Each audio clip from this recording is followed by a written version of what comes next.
For your own safety, please avoid these areas.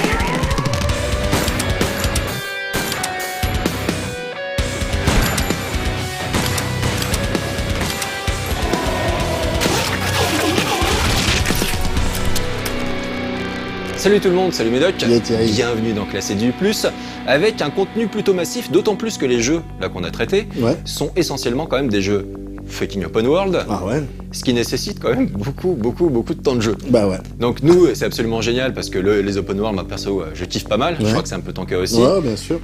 Et c'est du taf, vous allez voir ça tout de suite parce que c'est un beau sommaire. On commence avec la critique flash consacrée à GTA V, bien sûr sur PS4 et Xbox One. Suivi de la critique de Assassin's Creed Unity, enfin. Juste après, un Retro and Magic spécial 18+, consacré à la série Shivers. Et on termine ce classé 18+, avec la critique de Far Cry 4. Mais tout de suite, les news. C'est la première fois qu'on en parle dans cette émission, et pourtant ça vient tout juste de sortir. Le Borderlands développé par Telltale Games est ainsi disponible sur tout un tas de plateformes. Comme pour ses autres séries, Telltale nous propose ici du divertissement épisodique avec un premier volet baptisé Zero Sum. Durant toute cette saison de Tales from the Borderlands, vous incarnerez le duo Rhys et Fiona dans des événements qui se déroulent peu de temps après Borderlands 2. Rhys, employé chez Hyperion, rêve de devenir un style de Handsome Jack, alors que Fiona est une arnaqueuse des terres de Pandora qui souhaite faire un gros coup. On trouve l'initiative originale et on est curieux de découvrir cette nouvelle manière de nous raconter l'histoire de Pandora et de ses habitants. On espère simplement qu'une grosse étape technique a été franchie, les saccades, ralentissements et autres bugs étant les principaux défauts des dernières productions de Telltale. On sera de toute manière fixé d'ici très peu de temps et on vous tiendra évidemment au jus à l'occasion de la critique de ce premier épisode dans un classé 18+, très prochain.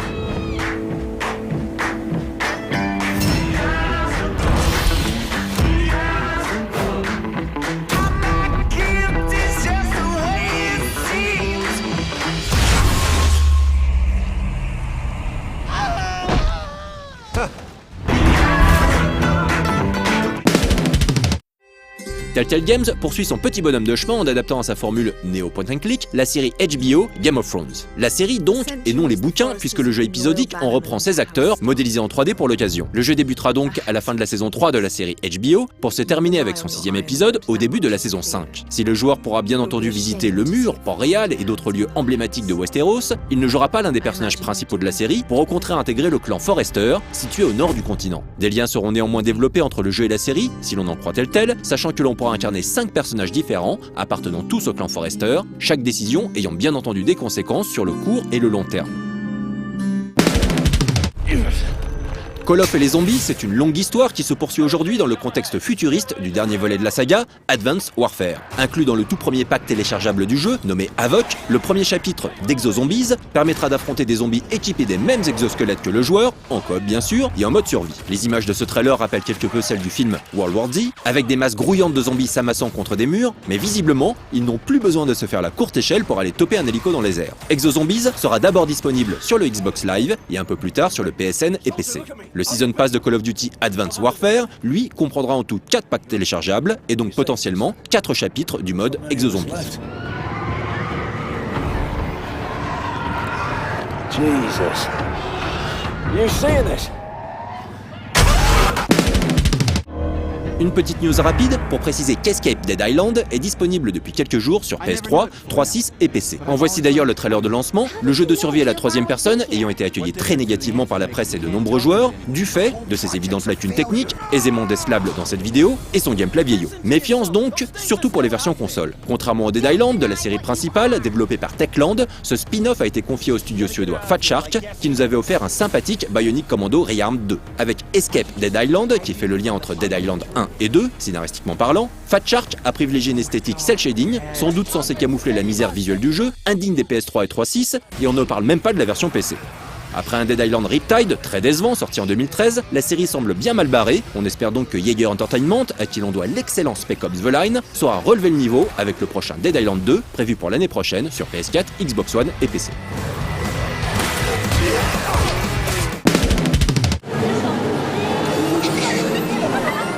Le samedi 8 et dimanche 9 novembre 2014 a eu lieu à Lyon la convention Japan Touch. Il y avait des stands professionnels, amateurs, des espaces de jeu, du cosplay, des free hugs, mais ça on en a rien à foutre. Déjà parce qu'on en a déjà parlé dans 100%, mais aussi parce que ce qui nous intéresse ici, c'est une autre thématique qui nous a intrigués sur ce festival, l'espace Heroes in Japan. Cet espace exposait principalement des illustrations et des photographies destinées à un public averti. De plus, le salon accueillait un invité spécial, Yamato Gawa, un auteur de manga érotique. Une grande partie de ses œuvres est publiée chez l'éditeur français Taifu Comics, qui possède une collection hentai sans interdit, proposant une version non censurée, contrairement au Japon. Les fans ont pu également profiter des 4 séances de dédicaces proposées. Il y avait enfin l'association Lyon Shibari, qui faisait découvrir à qui le souhaitait sa passion pour cet art traditionnel japonais qui est d'attacher et de nouer de manière esthétique un modèle qui est bien évidemment consentant. Journalisme total, un des membres de notre staff a testé.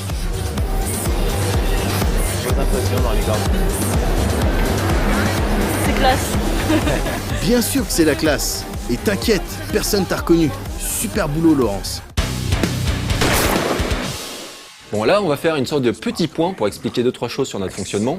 Donc évidemment, il serait ultra intéressant systématiquement de faire un comparo entre les versions PS4 et PS3, entre les versions Xbox One et Xbox 360, de jeux qui sortent à la fois sur la nouvelle génération et l'ancienne. Ouais.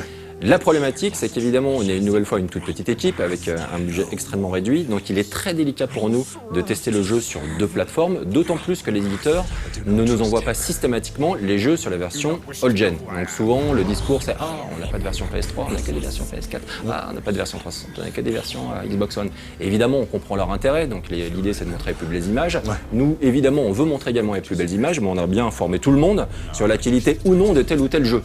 Donc, et en l'occurrence, pourquoi je parle de ça, c'est tout simplement parce qu'on a vu récemment les images de l'Ombre du Mordor sur PS3 et 360, donc jeu qui avait été décalé, c'est-à-dire que le jeu n'était pas sorti en même temps sur PS4 et Xbox One et sur les autres consoles, mais avec un léger décalage. Donc du coup, les critiques ont profité d'un buzz correct, on va dire. Nous, on n'a pas aimé spécialement le jeu, mais bon, le buzz a été relativement correct autour du jeu. Et évidemment, puisqu'ensuite, personne n'avait vu jusque-là les versions PS3 et 360. Ah ouais, donc derrière, ils ont... ensuite, ils les ont sortis en catimini, et visiblement, c'est une catastrophe absolue, avec un framerate lamentable, avec un jeu encore plus difficile à manier qu'il ne l'était sur les consoles actuelles. C'est limite une honte et du foutage de gueule. C'est pas systématique, mais ça arrive, donc méfiez-vous. On va essayer au maximum tout de même de faire des comparos et de vous avertir. Par exemple, Dragon Age qui sera critiqué dans 15 jours. Ouais. La critique cette fois-ci sera faite sur PS3. On vous montrera bien entendu des images des autres versions. Bien sûr. Donc en l'occurrence d'une version Xbox One et très certainement de la version PC. Donc on essaye au maximum vraiment de tester un maximum de versions, mais parfois c'est pas toujours possible. Là en l'occurrence, sur Dragon Age, ils avaient plutôt fait du bon taf puisqu'ils n'ont pas fait une rétention sur les versions old-gen. Non. Mais et puis aussi sur PS3, disons, je suis pas encore équipé de PS4, donc moi ça m'arrange fortement parce que c'est typiquement le genre de jeu auquel moi je joue chez moi. Tu vois, tu peux pas arriver à No Life, on a beaucoup de travail à No Life, tu peux pas arriver et puis te poser sur un RPG aussi massif. Parce que il est massif, attention, là je préviens tout de suite, la critique c'est dans 2 semaines, mais je vous préviens tout de suite, le jeu est massif. Et donc tu joues chez toi, pépère comme ça. Et bon ben moi je fais pas encore partie de la race maîtresse, j'ai pas de PC. Voilà. Non plus. Et donc j'ai que ma PS3, donc c'est la version PS3. Donc les images de la critique de ma partie, elles seront un petit peu PS3. Mais autrement, on a aussi une version Xbox One. On vous montrera. Ils n'ont pas fait un sale taf. Et je tiens à dire que jusqu'à maintenant, so far, je prends beaucoup de plaisir, même sur PS3. Ça, c'est très bien. Voilà. Donc maintenant, la question reste, c'est est-ce que l'inverse fonctionne aussi? Est-ce que, par exemple, un GTA V sorti sur PS3 et 3.6, est-ce qu'on prend autant de plaisir sur Xbox One et PS4? Ça, la réponse, c'est une excellente question. Et la réponse, j'espère qu'elle sera tout aussi excellente, puisqu'on a la critique flash maintenant.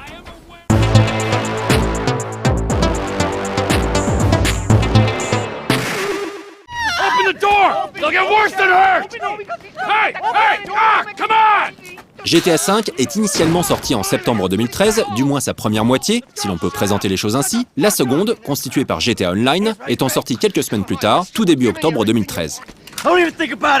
Ce titre open world, développé par les maîtres incontestés du genre, Rockstar North, met en scène 3 personnages radicalement opposés, mais liés par une même soif d'action et de changement.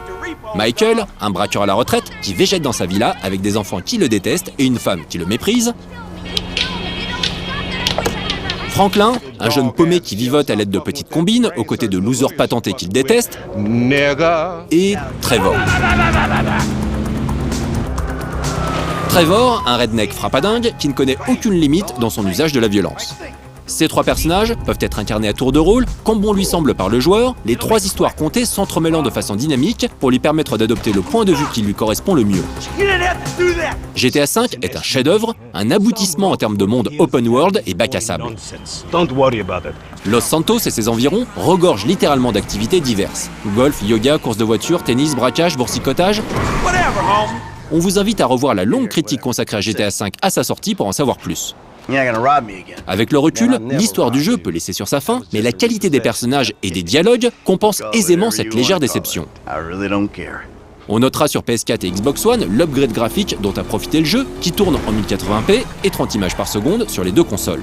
Si les visages restent un peu rigides et les yeux des persos manquent de vie, le monde, lui, est tout simplement stupéfiant. Déjà incroyablement riche et cohérent à la base, le jeu profite ici du travail effectué sur les lumières, les reflets, le détail des textures, l'horizon plus lointain, l'impression globale en termes d'immersion étant tout bonnement bluffante. Il suffit d'observer l'eau, la pluie, la gestion du vent dans les branches d'arbres pour s'apercevoir que le jeu propose de nouvelles sensations inédites jusque-là. On notera la présence de nombreux détails supplémentaires, comme des mauvaises herbes apparaissant sur des éléments du décor, comblant les interstices laissés entre les pavés. Des effets de particules permettent aussi de voir des insectes voler, comme lorsque Franklin se rend chez Michael pour discuter avec lui. Les transitions entre les cinématiques in-game et le gameplay sont toujours aussi transparentes, et ce, que l'on joue à la 3e ou à la première personne. La gestion de la vue subjective se fait par le biais du pavé tactile de la manette, sur la version PS4 critiquée ici, sachant que l'on peut la régler comme on le souhaite dans les menus. Il n'est pas facile de piloter un véhicule en vue subj, mais il est évident que le travail accompli par Rockstar sur cette vue en fait bien plus qu'une option gadget. Les phases de tir et de déplacement à pied fonctionnent bien, les armes ayant été remodélisées pour l'occasion, et on switch entre les vues comme on switch entre les 3 protagonistes pour le simple plaisir de varier son expérience. Il est ainsi possible de découvrir Los Santos via un nouveau point de vue, littéralement. On notera tout de même que dans certaines situations, la vue classique sera forcée sur le joueur, comme lorsque Franklin découvre Michael, arme au poing, à l'intérieur de la voiture qu'il vient tout juste de lui piquer. La manette DualShock 4 possédant un speaker, on entendra les conversations au téléphone via ce dernier, ce qui constitue un plus très agréable. Le jeu est donc encore plus immersif qu'il ne l'était déjà, ce qui en dit long, très long sur sa qualité, qui en fait aujourd'hui comme hier la référence incontestée du genre monde ouvert sur console. Mais il profite également de nouveautés. La faune a ainsi été étoffée, on peut désormais voir des chats dans le jeu par exemple, mais on pourra aussi découvrir de nouvelles voitures, races de chiens, armes, voire quelques quêtes annexes supplémentaires pour les joueurs ayant déjà expérimenté le jeu sur PS3 ou 360. Et puis plusieurs centaines de nouvelles chansons pourront être écoutées sur les nombreuses radios proposées par le jeu. En plus du bac à sable solo, promettant des dizaines d'heures de jeu, GTA V propose dès sa sortie, sur PS4 et Xbox One, un accès à GTA Online, qui gère désormais 30 joueurs simultanément dans une même session.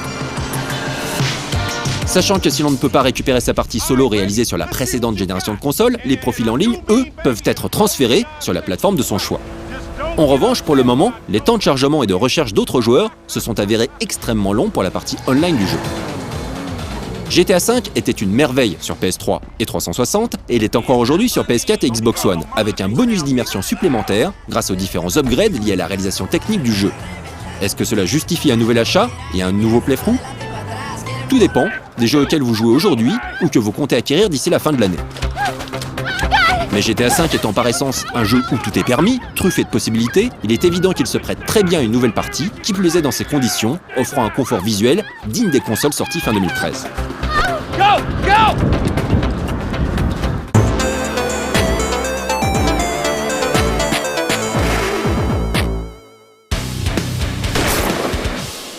Voilà, vous savez tout sur GTA V sur console next-gen, sachant une nouvelle fois on rappelle que la version PC arrive, mais début 2015, fin janvier il me semble.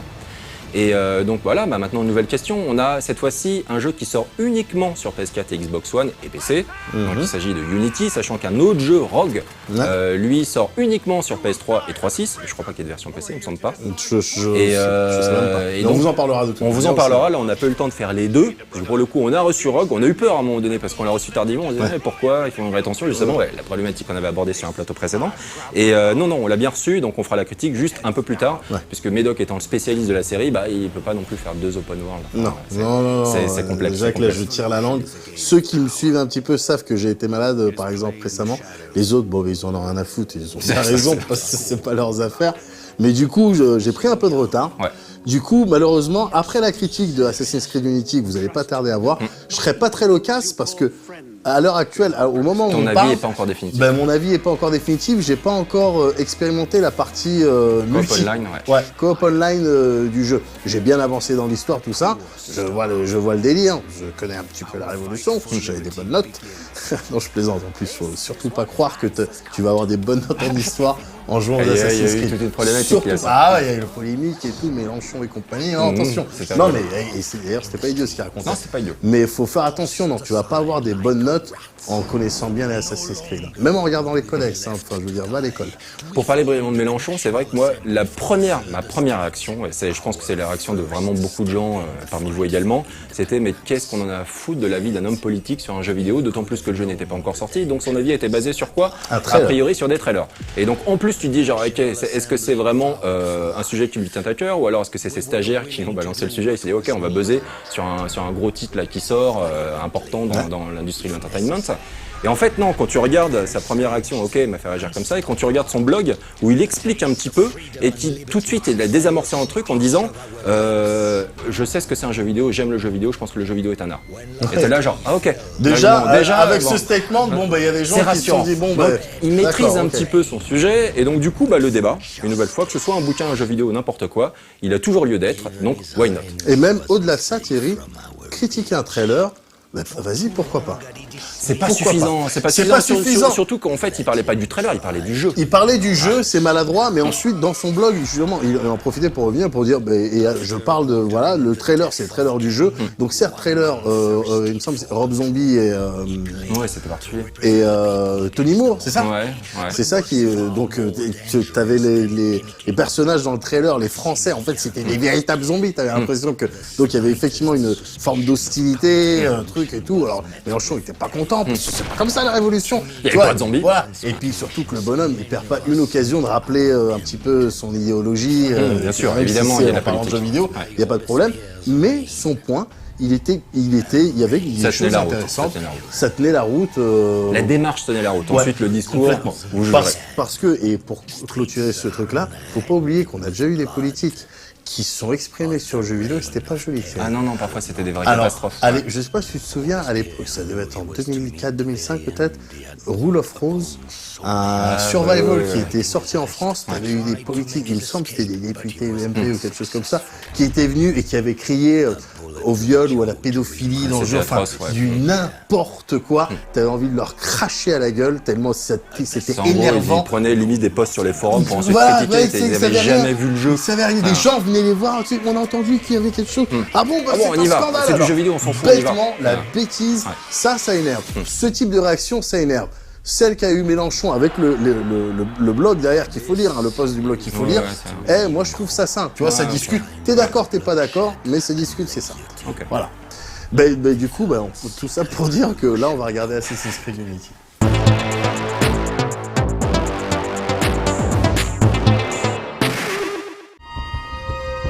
Il me semble bien dangereux de laisser traîner ses armes. Assassin's Creed Unity a bénéficié d'un accueil plutôt tiède lors de son lancement. Pourquoi rien n'est jamais simple? La faute à des bugs vraiment nombreux, dont certains littéralement handicapants, mais peut-être aussi à des attentes de joueurs qui étaient un peu trop élevées. Eh bien, voilà qui est pour le moins suspect. Après tout, Unity était spécifiquement destiné aux dernières générations de consoles, et l'ajout de la coop avait clairement de quoi enthousiasmer. Merci mon ami. Les premiers joueurs ont pourtant vite déchanté, et les mauvaises expériences sur le jeu n'ont pas tardé à être partagées. Tu m'en diras tant. On imagine bien qu'Ubi prévoyait de meilleurs retours sur son jeu, avec les moyens colossaux déployés aussi bien en termes de développement que de com derrière. Pas de chance pour le coup. Eh bien, bonne chance à toi. Parce que c'est peut-être ça dont il est question.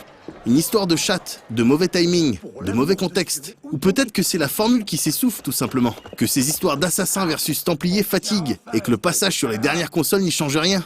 Ce n'est qu'un léger malentendu. Peut-être aussi que ce rythme de production annuelle, et donc hallucinant pour des titres de cette envergure, est complètement à revoir, car il ne permet pas aux équipes d'avoir suffisamment de recul, de lever la tête du guidon pour voir où tout ça va. Diantre. Je savais que ce n'était qu'une question de temps, mais cela est bien trop tôt.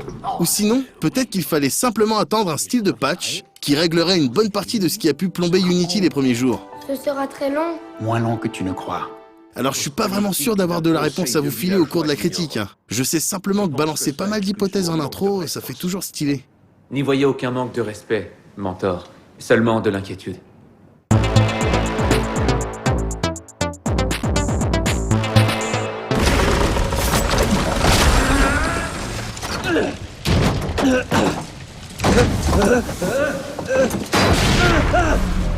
Ce qui est sûr en revanche, c'est que l'histoire a bénéficié de la même qualité de traitement que les autres assassins. On se retrouve ici avec une succession d'événements auxquels on porte rarement beaucoup d'importance. La faute à une mise en scène plutôt basique et à cette volonté de complexifier des situations pourtant simples au risque de perdre celles et ceux qui tentent de suivre. Merci, j'apprécie le conseil. À sa décharge, il faut dire que cet assassin bénéficie d'un contexte particulièrement propice au retournement de situation, trahison et autres intrigues de petits bâtards. Il est dans les catacombes sous la vieille église. La touche. Je m'attendais à ce que tu sois un peu plus coriace. C'est la Révolution française qui a été choisie. Un sujet qui a d'ailleurs pas mal fait parler IRL. Vous incarnez ici Arnaud Victor Dorian. Très jeune, il perd son père dans des circonstances complètement suspectes. Il est ensuite recueilli par un ami de la famille qui lui aussi se fait assassiner. Il a tué quelqu'un qui m'était très cher. Je veux savoir pourquoi. Le joueur comprend très vite qu'il s'agit là des conséquences du conflit qui oppose assassins et templiers. Arnaud ne tardera d'ailleurs pas à se faire recruter quelques temps plus tard par la confrérie des Altaïr, Ezio et autres Ratonaketon. Les templiers ne peuvent rien faire simplement. L'occasion pour lui d'assouvir sa vengeance tout en ayant l'impression d'œuvrer pour une cause juste. Le tout sur fond de complot, de violence et de Trafalgar qui colle bien à la période traitée. Oh, Seigneur Dieu! Qu'ai-je fait? Ce qu'il fallait faire. Comme d'hab, on retrouve dans cet assassin une tripotée de personnages historiques, à base de Louis XVI bien sûr, mais aussi de Danton, Robespierre, Napoléon et même le Marquis de Sade. Marquis de Sade. Le pari qu'on nous sert ici est particulièrement violent et sans pitié. Les gens en ont manifestement gros, et on ne s'attarde pas plus que ça sur une personne qui vient de se faire salement planter en pleine rue, ce qui arrange un peu vos affaires d'une certaine manière. J'étais justement en train de discuter avec ton frère. Hugo, va chercher la marée chaussée. Eh, pas si vite. Diable. Pour le coup, Unity nous épargne toute phase relou en dehors de l'animus, que ce soit en vue subjective ou dans la peau d'un Desmond quelconque. Abstergo se sert de toi. À la place, on a ces pirates qui continuent à lutter contre Abstergo et compagnie, et qui vous guident oralement, vous en tant que joueur, durant les moments critiques de vos missions. Pour le moment, on aimerait te faire explorer une partie de la vie d'Arnaud, que tu comprennes un peu mieux le combat qu'on mène. Cela permet simplement de se concentrer sur l'histoire d'Arnaud et les possibilités plutôt massives qu'offre cette ville de Paris.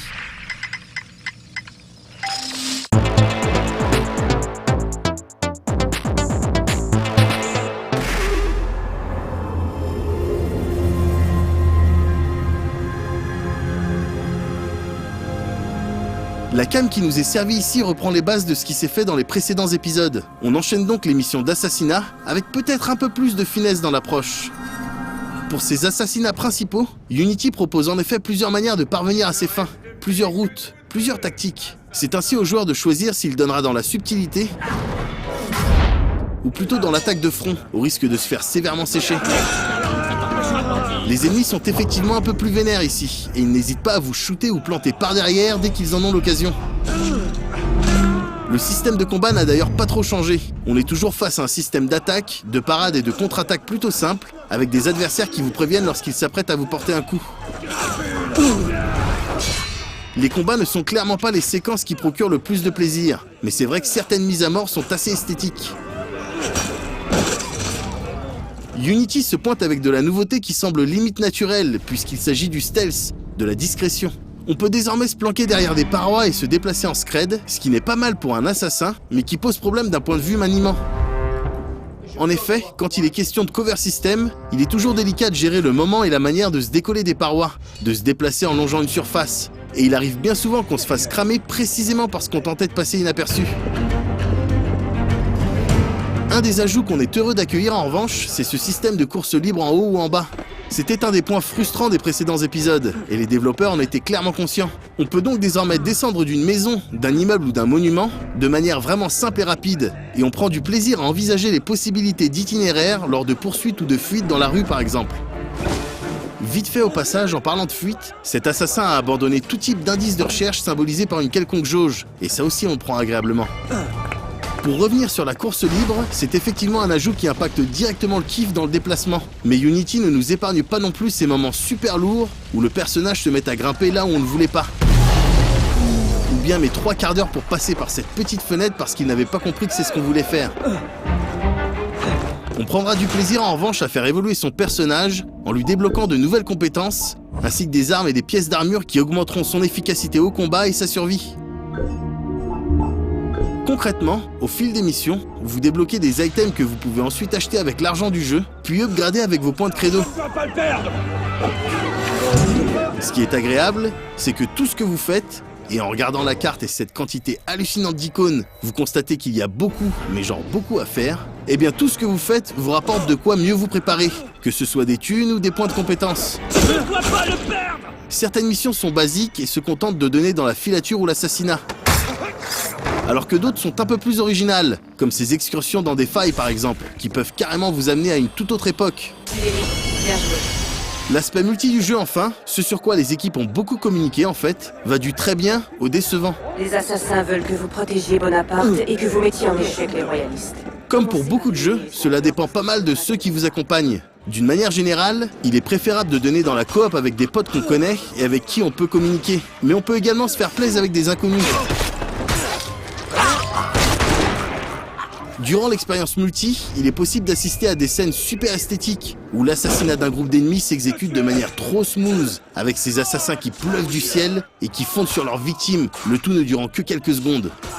On peut aussi assister à du bordel caractérisé, avec un mec qui se frite bêtement contre 1000 gardes, un autre qui est coincé par un bug, un troisième qui est à l'autre bout de la ville pour faire je sais pas quoi, et un dernier qui décide finalement de déco parce que n'importe quoi. Et il se trouve que c'était l'autre de la partie, alors ça fout la merde. Bon, l'expérience multi-ultime n'est pas encore là, mais l'initiative reste très bonne.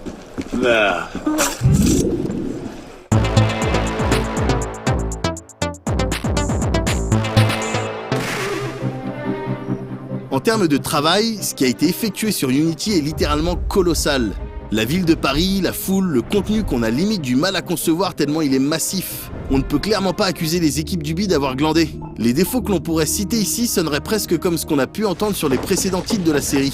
J'aurais peut-être dû y réfléchir davantage. Une histoire moyennement bien racontée, un dénouement vraiment médiocre, du combat pas folichon et des bugs qui, en plus de salement tacler l'immersion, vous empêchent pour certains de mener à bien vos missions. La dimension coop, quant à elle, est une bonne idée, quand elle marche. Il n'est effectivement pas rare d'attendre un peu avant de trouver du joueur. Et l'instabilité du système durant les premiers jours avait de quoi faire rager. Depuis, aussi bien pour les bugs que pour cette instabilité, Ubi a lâché du patch et s'est excusé platement auprès de ses joueurs, en proposant même du DLC gratos et un jeu de leur catalogue pour les possesseurs d'un Season Pass. C'est bien. On se demande simplement si l'éditeur français n'aurait pas mieux fait de retarder encore un peu plus son lancement afin de livrer un titre entièrement fini, sachant que l'équipe avait déjà obtenu un petit délai de 2 semaines afin de peaufiner son jeu. Mais on imagine qu'à force de bad buzz, entre guillemets, comme celui du lancement d'Unity, Ubi sera forcément amené à repenser sa stratégie, sous peine de saouler et d'éroder sa fanbase, en plus de perdre un certain nombre de points en bourse. En attendant, avec les patchs récents, les fans de la série ont clairement de quoi se faire plaisir. On s'interroge tout de même sur le nombre d'épisodes qu'Ubi arrivera à faire sur cette querelle entre assassins et templiers avant de saouler véritablement tout le monde. J'ai pas la réponse, hein. Simplement, je crois que c'est bien de terminer sur un style de question. On serait l'homme s'il n'avait jamais dû se poser de questions. Si tout ce qu'il avait toujours voulu savoir lui avait été remis sur un plateau d'argent, aurait-il oublié qu'il pouvait s'interroger? Ou se serait-il débarrassé de son ignorance pour surpasser ses piètres limites? Peut-être, oui.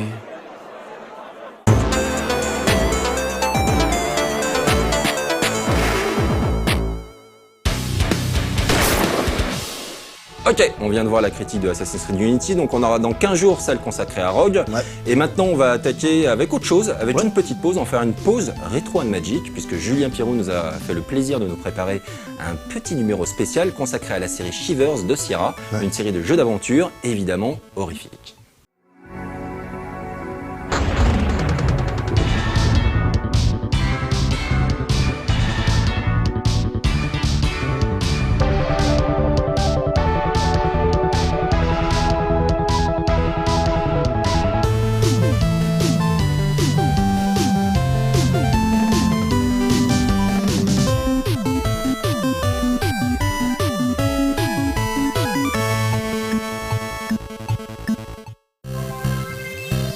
Le jeu d'horreur, aujourd'hui genre à part entière, était encore rare au début des années 90.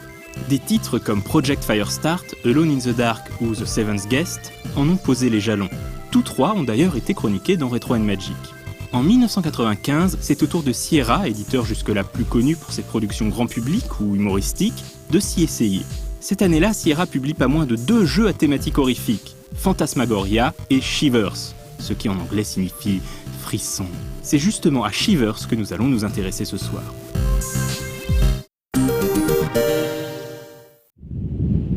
Sierra est une société connue pour avoir donné une place de choix aux femmes designers. Roberta Williams, Jane Jensen ou Laurie Ann Cole sont bien connus des joueurs grâce à leurs créations King's Quest, Gabriel Knight et Quest for Glory. Shivers, de son côté, fut conçu par Marcia Bales.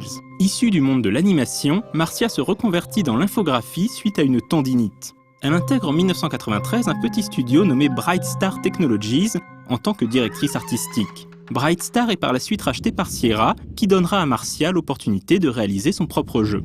Dans Shivers, le joueur incarne un étudiant à qui ses camarades ont joué un bien mauvais tour, en le mettant au défi de passer la nuit dans le musée de l'étrange et de l'insolite. Créé par l'excentrique professeur Windlenot, amateur de puzzles et d'énigmes, le musée est à l'abandon depuis une quinzaine d'années. Oui, il a simplement été fermé, vous savez, après la disparition mystérieuse d'un groupe d'adolescents s'étant aventuré à l'intérieur.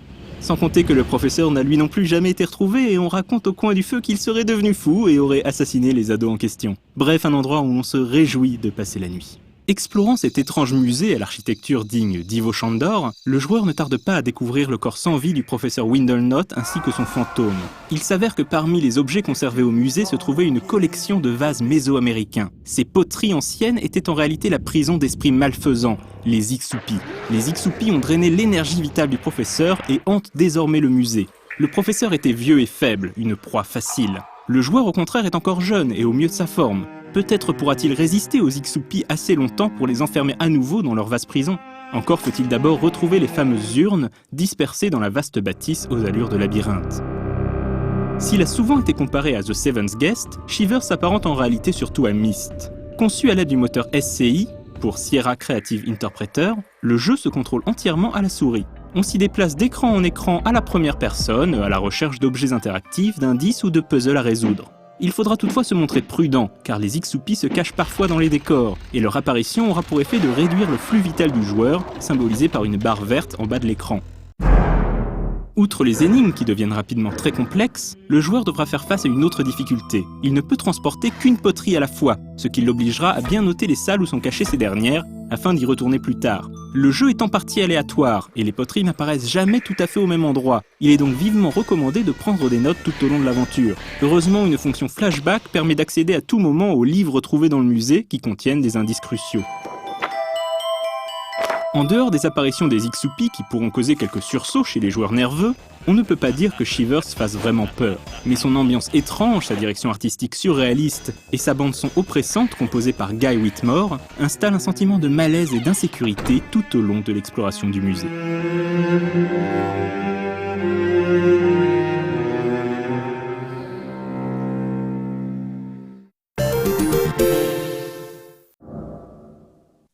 Shivers ayant rencontré un joli succès, l'équipe de Marcia Bale se met au travail sur une suite. Encore que suite est sans doute un peu fort. Si l'on retrouve le style et l'esprit de Shivers, il n'y a pas de lien scénaristique entre les deux jeux.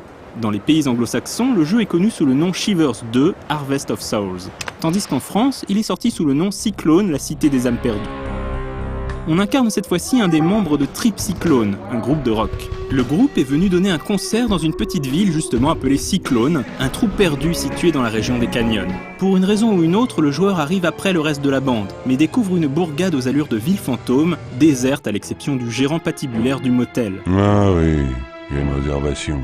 Un mystérieux personnage aux allures de chaman, se faisant appeler Dark Cloud, a placé Cyclone sous le coup d'une ancienne malédiction indienne, transformant les habitants en pétroglyphes, des sortes de peintures rupestres. Pour libérer les braves lents de Cyclone de l'emprise de la malédiction, ainsi que les membres de son groupe qui se sont retrouvés au mauvais endroit au mauvais moment, le joueur devra réunir les 12 bâtons sacrés appelés Baos et les rapporter à un hôtel situé au cœur du canyon de la Gueule du Diable. Mais ils ont besoin d'autre chose qu'un simple rocker. Au cours de son périple, le joueur rencontrera divers spectres et sera assailli de visions lui révélant le passé et les motivations de Dark Cloud et les secrets de Cyclone. et encore une fois, il s'agira de résoudre moult puzzles et énigmes. La grosse évolution de Cyclone par rapport à Shivers, c'est que l'on ne se déplace plus d'écran fixe en écran fixe, mais dans des bulles panoramiques, ce qui contribue à rendre les environnements encore plus immersifs. Le jeu contient également davantage de scènes vidéo, à commencer par les clips de Trip Cyclone qui contiennent de nombreux indices. Très réussi, le jeu propose pas moins de 4 fins possibles, en incluant celle où le joueur échoue lamentablement. Petite anecdote amusante, le guitariste de Trip Cyclone qui apparaît dans les clips du groupe n'est autre que Jason Lindsay, aujourd'hui plus connu en tant que YouTuber sous le nom Metal Jesus Rocks. Shivers et Cyclone ont marqué de nombreux joueurs par leur histoire étrange et leur ambiance inquiétante, proche de la série télévisée La 4ème Dimension ou même de Twin Peaks. Quel dommage que la série soit restée un diptyque. Pas question de couper l'air conditionné aujourd'hui, il va faire chaud. Quant à la créatrice de Shivers, Marcia Bales, elle ne travaille plus dans le jeu vidéo et gère désormais un bed and breakfast sur la côte mexicaine, tout en s'adonnant à sa première passion, la peinture. On recommande aux joueurs souhaitant passer leurs vacances dans ce cadre paradisiaque au cœur des ruines mayas de quand même se méfier des vases anciens et autres pétroglyphes mystérieux.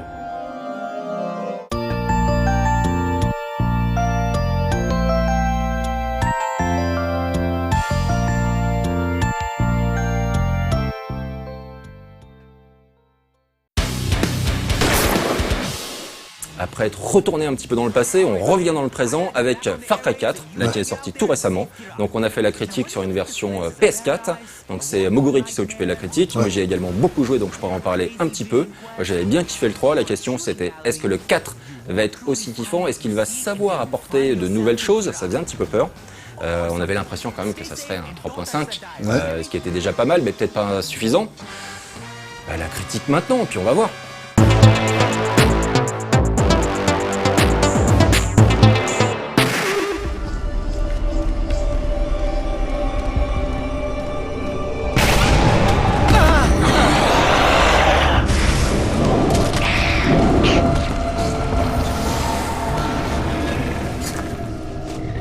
Vous connaissez la définition du mot folie ? La folie, c'est refaire sans arrêt exactement la même connerie qu'on répète sans arrêt en espérant que ça change. C'est pas de moi, c'est du Vaas dans le texte. Vaas Montenegro, le premier antagoniste de Far Cry 3. Ce personnage dont vous vous souvenez très certainement, qui avait été apporté en cours de développement par le très providentiel acteur Michael Mando. Et ça a marché, à un point assez impressionnant qui a grandement contribué à faire de Far Cry 3 une réussite peut-être un peu chanceuse, mais difficilement contestable. C'était en 2012, soit à peu près 1 an et demi avant l'annonce de Far Cry 4, qui s'est immédiatement présenté comme une sorte de clone de son prédécesseur, la jungle en moins et les neiges éternelles en plus.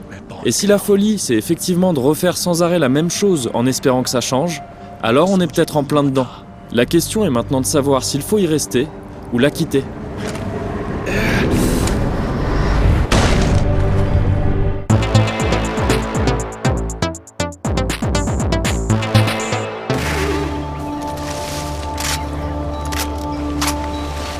À bien des égards, et on le verra bientôt, Far Cry 4 n'est pas spécialement simple à appréhender. Mais il sait aussi être très direct, notamment quand il s'agit de reprendre les mécaniques éprouvées de son prédécesseur. Quand il se prête au jeu de l'imitation, ce nouvel épisode n'y va pas par 4 chemins. Il est, en termes de gameplay, une copie quasiment conforme du 3e volet.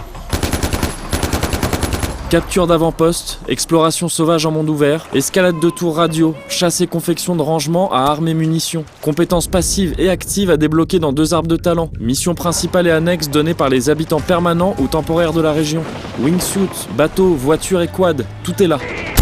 Il serait tout à fait redondant de se lancer dans une description de tous ces éléments, et on vous invite plutôt à revoir la critique du 3e épisode si vous n'y avez pas joué. On pourrait naturellement avoir tendance à penser l'inverse, mais la reprise assumée d'un squelette identique n'est en l'occurrence pas nécessairement une mauvaise chose. Ces mécaniques ont fait leurs preuves, on sait qu'elles peuvent très bien fonctionner. Et cette recette précise n'a pas encore été assez réutilisée pour être écœurante. Au contraire, on reprend ses marques très vite, et il est tout à fait plaisant de repartir à l'assaut des bases ennemies ou à la chasse au tapir pour se fabriquer une nouvelle sacoche. Ça marche toujours aussi bien, et même mieux grâce au passage à la Next Gen dont les effets se font agréablement sentir malgré la réutilisation du Dunia Engine 2 et traîné pour Far Cry 3. Et si on reconnaît un peu trop la physique de mouvement, de conduite et de certaines armes, ou la plupart des animations d'escalade, de chute ou de soin, On a tout le loisir d'apprécier un travail assez impressionnant sur les effets du vent ou la modélisation des créatures vivantes, humaines ou animales. Sur l'environnement également, qu'il s'agisse d'éléments précis comme la végétation ou plus généraux comme l'ambiance et la direction artistique, qui pêchent malheureusement dès que la nuit tombe, mais qui peuvent faire de vraies merveilles en journée. La carte est peut-être un peu plus petite que celle de Far Cry 3, mais la région du Kyrat est bien plus dense et vivante que celle de l'archipel de Rook Island, qui s'en sortait pourtant déjà très bien. Mais si la formule fonctionne mieux qu'en 2012, c'est avant tout grâce aux différents ajouts et autres retouches, souvent discrètes, qui lui ont été apportés. Des petits coups de peinture par-ci par-là, qui vont tous dans le même sens, celui du bac à sable. Si le troisième épisode poussait déjà très loin le concept, c'est ici encore plus flagrant. Les avant-postes par exemple, qui pour beaucoup ont constitué l'expérience la plus gratifiante et la plus amusante de Far Cry 3, sont désormais disponibles de manière illimitée. C'est-à-dire qu'une fois libéré, un camp peut être repeuplé à l'envi pour être recapturé, que ce soit dans le but de gagner à nouveau de l'expérience, ou surtout pour tenter de nouvelles approches. Un constat qui s'applique également aux 4 forteresses, bien plus peuplées et beaucoup mieux défendues que le premier avant-poste venu.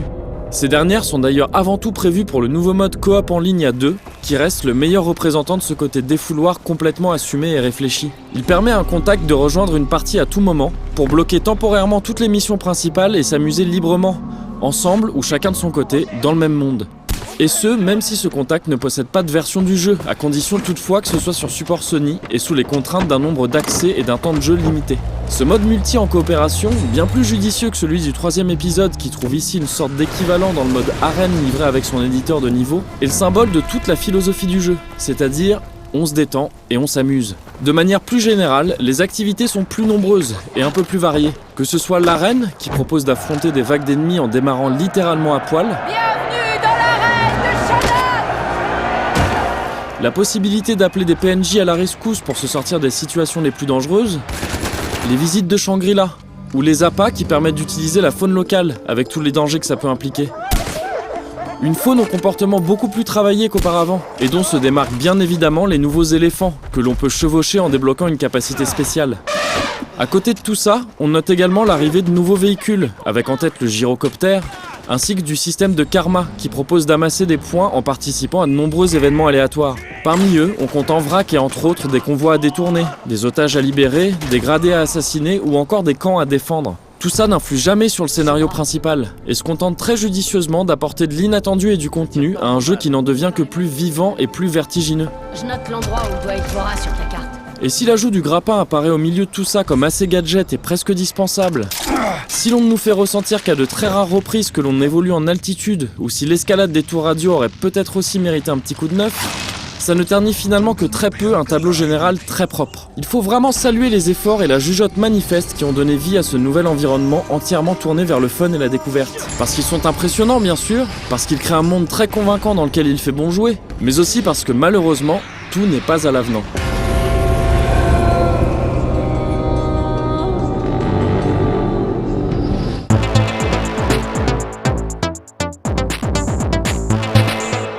C'est Yogi, connard! Je vais quand même vous flinguer!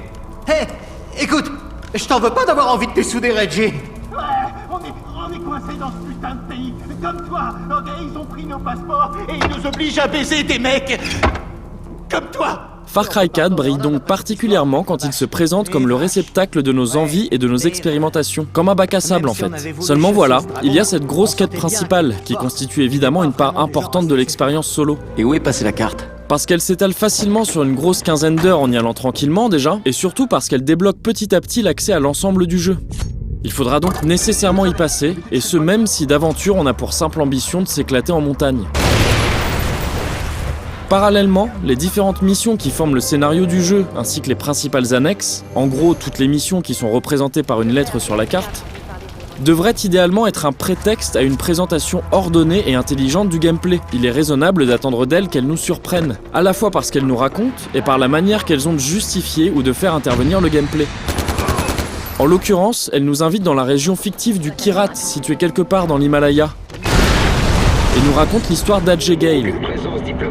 Originaire du Kyrat et fils d'un ancien leader de la rébellion, Adjé a cependant été élevé aux États-Unis et ne renoue avec ses racines que pour suivre les dernières volontés de sa défunte mère, qui souhaite voir ses cendres dispersées là où elle a grandi. Ce qui aurait pu s'apparenter à un simple rituel de deuil avec option tourisme se complique très vite quand un certain Pagan Min détourne le bus dans lequel voyage le héros pour l'enlever et l'inviter de force dans sa luxueuse villa.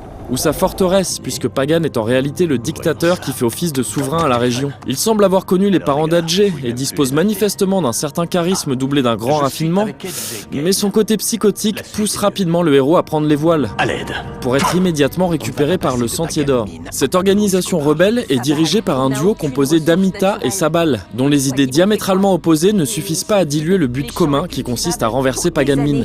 Tu veux offrir quel avenir au Kyrat?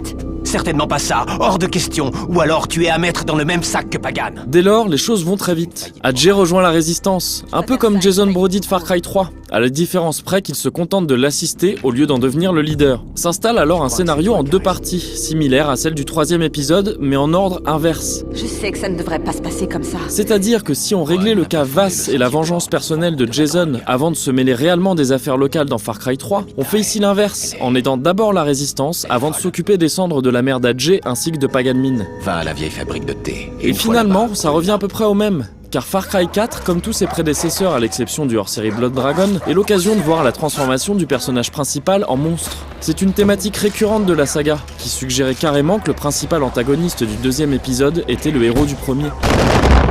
La question pour les personnages principaux successifs a toujours été, finalement, dois-je rester ou dois-je partir? Et le choix de la chanson thème de ce 4e épisode est on ne peut plus explicite. Should I stay or should I go? Évidemment, tous ces personnages ont choisi de rester dans la version canonique de l'histoire, parce que ces personnages, c'est nous, que nous sommes des joueurs et que nous avons envie de jouer. Le propos reste ici similaire, même si Far Cry 4 se présente là aussi comme une sorte d'exact opposé de Far Cry 3. Jason Brody n'avait rien à voir avec Rook Island, Adjé est profondément lié au Kyrat. Jason avait le choix de rester ou de partir à la fin du jeu, Adjé peut prendre une décision similaire au début du jeu. Va à la vieille fabrique de thé. Protège ces champs. Rook Island changeait ses résidents pour tous les rendre fous à leur manière, alors que ce sont ses habitants qui font du Kyrat un antre de la folie en voulant le changer. Peuple du Kyrat!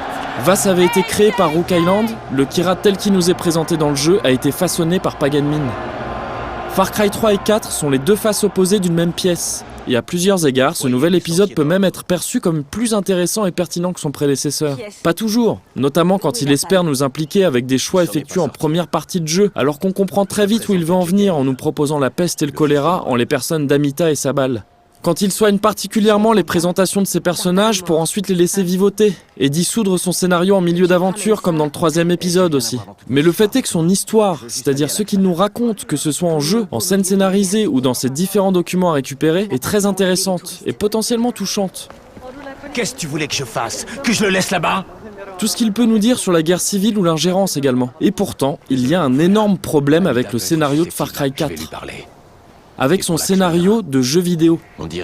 C'est-à-dire avec la manière qu'il a de nous raconter cette histoire et de nous raconter son gameplay. Le Nord est en territoire ennemi. Et ce problème, c'est le mimétisme. Car Far Cry 4 se répète beaucoup, ce qui est déjà un problème, mais répète surtout ce qu'a déjà fait le 3e épisode. Si dans les autres domaines, le jeu sait se dissocier de son prédécesseur en revoyant sa formule ou carrément en l'inversant, en matière de scénario, il se contente la plupart du temps de recopier purement et simplement. La séquence d'introduction est assez éloquente à ce sujet. La présentation de l'antagoniste se fait dans le même contexte de capture et d'enlèvement. Celle du visage du héros se fait de manière quasiment identique, par l'intermédiaire d'un appareil photo ou d'une caméra tenue par son ravisseur. Et ce n'est que le premier exemple d'une très longue liste, faite de plantations de drogue brûlée, de missions à mi-chemin entre les hallucinations et la réalité, d'agents de la CIA qui vient dans son avion, ou encore de meurtres métaphoriques à la dague mystique. Ça en devient presque comique quand ça n'est pas tragique. Parce qu'à moins qu'on décide de s'en foutre complètement, et c'est une vraie solution viable, ça nuit énormément à tout ce que peut dire ou faire le jeu. Comme nous avons tous pensé à Vass en voyant Pagan Min pour la première fois alors que les personnages n'ont en réalité pas grand chose en commun, nous avons l'impression durant la majeure partie de Far Cry 4 de refaire le 3e épisode, ailleurs. C'est sa balle. Où tu es? Mais tout ça n'est qu'affaire de scénario et de mise en scène. Bien sûr que l'on fait concrètement la même chose dans les 2 jeux. On tue des gens de plein de manières différentes et on explore un monde exotique en vue subjective. Mais nous avons vu plus tôt que ça n'est pas un problème en soi quand les mécaniques de gameplay sont efficaces. Et nous n'avions pas nécessairement à avoir l'impression de faire la même chose. La nuance est importante, car le jeu vidéo est principalement affaire d'impression. C'est un honneur de te rencontrer, fils de Mohan. Le jeu vidéo doit constamment nous faire oublier qu'il nous demande simplement d'appuyer sur des boutons, et ça passe par le scénario, par une conception du scénario inhérente au jeu vidéo, qui touche autant au gameplay qu'à l'histoire, et que l'on doit nécessairement détacher de celle du cinéma. Et en restant figé dans un scénario presque identique à celui du 3e épisode, Far Cry 4 se plante complètement. Il n'y a pas vraiment de problème dans ce qu'il nous dit ou ce qu'il propose, mais il y en a assurément dans la manière qu'il a de le faire. Et AJ, n'en fais pas trop à Reggie et Yogi. Ils sont manipulés, comme toi et moi.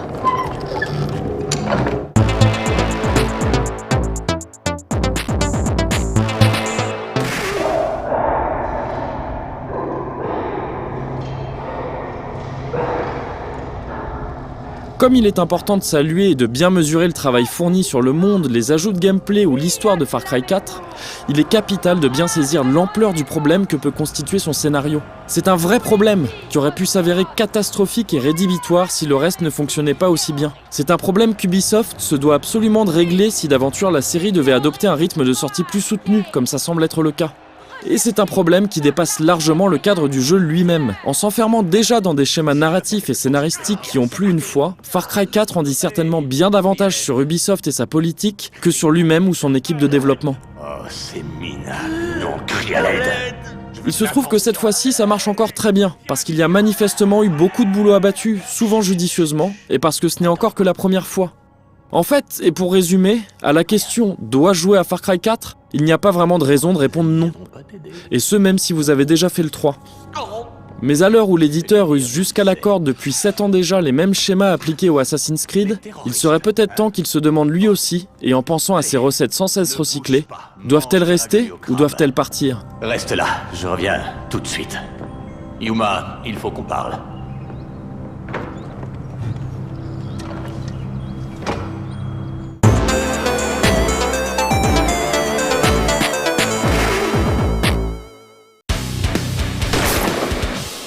Alors Thierry, est-ce que du coup Moguri c'est devenu le chargé officiel, le spécialiste officiel de la série Far Cry ? Je veux dire comme moi avec les assassins Ah, ça dépend du nombre de personnes qui tu vas y jouer ou pas à Far Cry 4. Parce que Far tu Cry pourrais 4. rester un petit peu spécialiste, parce que tu avais joué au 3, il me semble. Ah oui, je l'avais dosé le 3, ouais, complètement.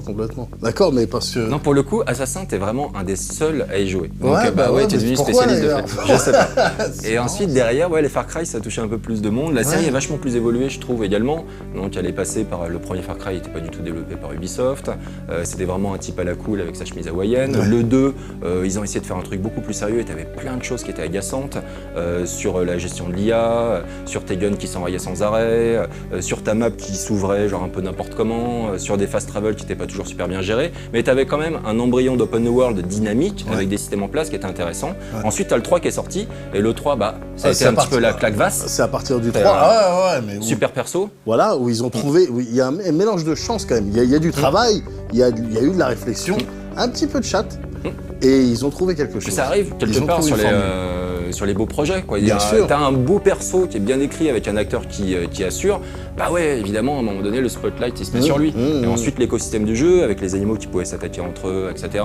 Donc t'étais en pleine chasse et soudainement t'avais un type qui bouffait le cerf que t'essayais d'avoir avec ton arc. C'était sympa ce genre de truc, t'avais plein de choses. Et donc là, le 4, il apporte beaucoup de choses. Il apporte le grappin, il apporte les éléphants, il apporte évidemment des graphismes quand même plus jolis sur PS4 et Xbox One. Une variété dans les décors un petit peu plus quand même. Une variété dans les décors qui est supérieure, même si je suis déçu que la partie vraiment haute montagne, ça en fait des instances, tu peux pas aller tu vois, tout au sommet, c'est pas possible, en tout cas a priori non.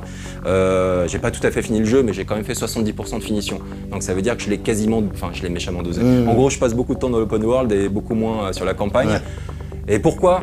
Tout simplement parce que la campagne elle est pas non plus super top. Les persos étaient super cool dans Far Cry 3, les persos sont plutôt bons dans Far Cry 4, mais l'histoire était pas terrible dans le 3, elle est tout aussi pas terrible dans le 4, et d'autant plus qu'il y a beaucoup de points communs en fait, et donc il y a les mêmes fils un petit peu scénaristiques qui sont tirés, t'es là genre... Et donc la campagne, de temps en temps, c'est chiant. Et donc tu préfères t'amuser dans l'open world, et l'open world pour le coup te donne vraiment un maximum de choses à faire. Moi je prends un immense plaisir à y jouer, mais ça reste quand même du 3.5, c'est pas tout à fait du 4. D'accord, voilà. D'accord, parce que c'est marrant, hein, parce que moi, on est là, donc sur PS4, Moguri, il testait le Far Cry 4. Moi, parallèlement, sur l'autre PS4, parce qu'on a 2 PS4 au boulot, j'étais sur l'Assassin. Et bon, je jouais comme ça, et puis je regardais son écran, et puis ça avait l'air cool quand même. Puis il était là sur son quad, avec dans son autre main un petit lance-grenade, à exploser des trucs, à faire un truc. Puis moi j'étais là, ouais, un pari tout dégueulasse et tout. Donc il y avait des moments où je le voyais très clairement prendre du plaisir. Donc je sais qu'il y a des parties du jeu sur lesquelles... Non, il y a plein de trucs qui fonctionnent extrêmement bien. Donc il n'y a pas de souci. J'aime bien ce petit côté sandbox, c'est clairement t'es lâché dans le monde de Far Cry, tu peux un peu faire ce que tu veux. Donc t'essayes des conneries. Donc je suis mort mais tellement de fois pour essayer un truc à la con. En particulier avec le wingsuit, tu dis ouais je vais y arriver, en fait t'y arrives pas du tout. Tu te votes comme une merde. Mais quand t'y arrives, t'es super content. Et là hier par exemple, je me suis fait la forteresse de Pagadmin alors que j'avais pas fini le jeu. J'ai été attaquer sa forteresse, j'y étais tout seul et comme j'avais débloqué l'arme la plus puissante du jeu, j'ai fait un fucking massacre, c'était trop bon. Et donc du coup j'ai débloqué la dernière chasse. Dernière chasse qui est d'ailleurs problématique, on pourra en discuter plus tard. D'accord. T'as un truc genre... Enfin bon, est-ce que tu t'es fait un petit peu molester par... Comment s'appelle cet animal? Un ratel. Un ratel. Parce que c'est un des pires. C'est un des pires. Tu te dis, ah, le rhinocéros, c'est tout petit. Non, attends, le rhinocéros, il te défonce à toute vitesse. Il te défonce, mais tu peux le outsmarter. Ouais, mais mauvaise idée de se planquer derrière un camion. Tu dis genre, ok, renverse les voitures comme si c'était des billes. Les camions, c'est pareil. Donc si t'es derrière un camion, le rhinocéros, il est de l'autre côté du camion, il va défoncer le camion et le camion va te défoncer toi. Bah oui, c'est du... Moi, je me suis bien amusé. D'accord, ok, c'est bien. Espérons que sur les jeux dans 2 semaines, que tout le monde prenne autant de plaisir. Dans 2 semaines, on va voir Dragon Age. Et là, je suis vraiment très curieux. Les premiers échos sont ultra positifs. Genre, j'ai des échos de toi, de Moguri, d'autres gens également. Et je me dis, putain, il va falloir que j'y joue. Il va falloir que j'y joue, il y a trop de jeux. Là, pour le coup, c'est l'aventure. D'ailleurs, on a souvent des discussions avec Kevin, avec Moguri, qui me dit un truc, bon, RPG, ouais, non, quand même pas trop. Enfin, c'est pas trop ça, un RPG. Mais c'est le même virage que pour Mass Effect. Ouais, voilà. Moi, ça a vraiment pris le même virage que pour le 3, que Mass Effect. Donc, il y aura les mêmes dissensions. Les gens qui seront là, ah, c'est dommage, c'est mon RPG. Et puis les autres qui seront là, genre, ouais, mais c'est plus pécheux. Oui, mais je crois qu'il va mettre plus de monde d'accord. Enfin, je sais pas, j'ai pas encore terminé le jeu. Faudra voir si à la fin de Dragon Age, on a 3 fins. Une verte, une bleue et une rouge. J'espère pas. Mais on verra. Mais pour l'instant, je prends beaucoup de plaisir. Et c'est vrai que Moguri me parle de jeu d'aventure. Je sais pas.